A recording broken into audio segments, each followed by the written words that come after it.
ఆ వంకాయ రంగు కలర్ చొక్కా వేసుకున్నాడు చూడు ఒక కుర్రాడు. అవును. వాడి పేరు చంద్రు. వాడే ఈ పాపకి కిడ్నీ ఇస్తున్నాడు. ఏంటి, కిడ్నీ ఇస్తున్నాడా? లోపలికి వెళ్దాం పదండి. మంచి మనసున్న వాళ్ళని, నిజమైన మనుషుల్ని చూడాలంటే ఇటువంటి హాస్పిటల్లోనే పనిచేయాలయ్యా. అన్నా ఇదంతా అవసరమా అన్నా? వీళ్ళేమో ఇంకెక్కడికో వెళ్ళాలన్నారు. వేరే ఎవరికైనా కిడ్నీ ఇస్తారా? నీకు పోయి ఇదంతా చెప్పాను చూడు. నన్ను అన్నా టిష్యూస్ అన్ని మ్యాచ్ అయ్యాయంట, ఆపరేషన్ చేయమని చెప్పారు. లోన పాపను చూసావా? చూశానన్నా. మళ్ళీ తిరిగి వస్తున్నారు. ఒకవేళ మన కిడ్నీని అడుగుతారో కొంచెం అలర్ట్గా రిపోర్ట్ ఉంటుంది. ఇందులో ఉంది. అదా ఆ పెద్ద బ్యాగ్ లో ఉంది. ఆ, ఉండి తీసుకొస్తాను. ఏ తమ్ముడు ఇట్రా. ఏంటన్నా? నేను చెప్పేది విను, టైం ఉంది. హ్మ్? నీకేమైనా పిచ్చా?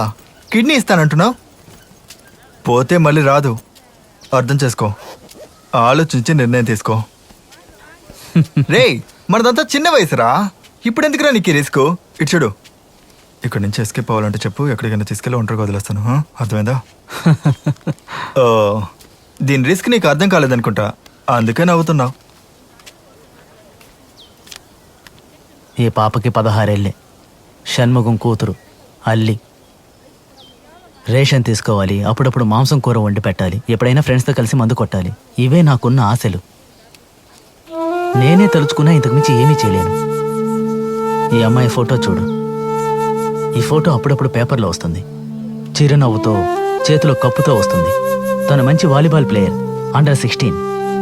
మళ్ళీ తన మొహంలో నవ్వు చూస్తేనే షణ్ముఖం అన్న మొహంలో నవ్వు చూడగలను. చంద్రు, ఇదిగో వస్తున్నా. ఈ ఒక్కటి చాలదా? దీనికోసం నేను చేసేది పెద్ద రిస్క్ ఏం కాదు. వెళ్ళొస్తానన్నా.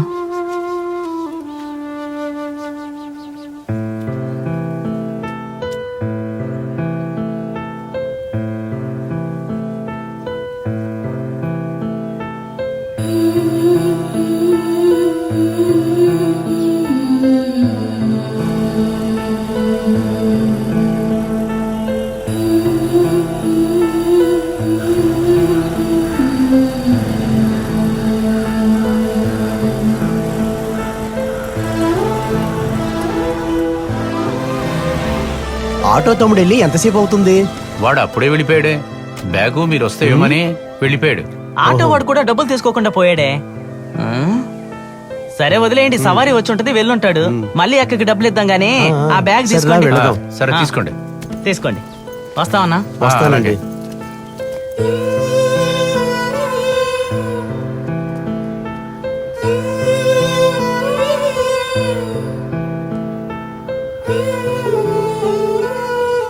నాన్న, ఏంటయ్యా సడన్ గా ఫోన్ చేసావు? ఏదైనా విశేషమా? లేదు నాన్న, ఊరికిచ్చేసాను.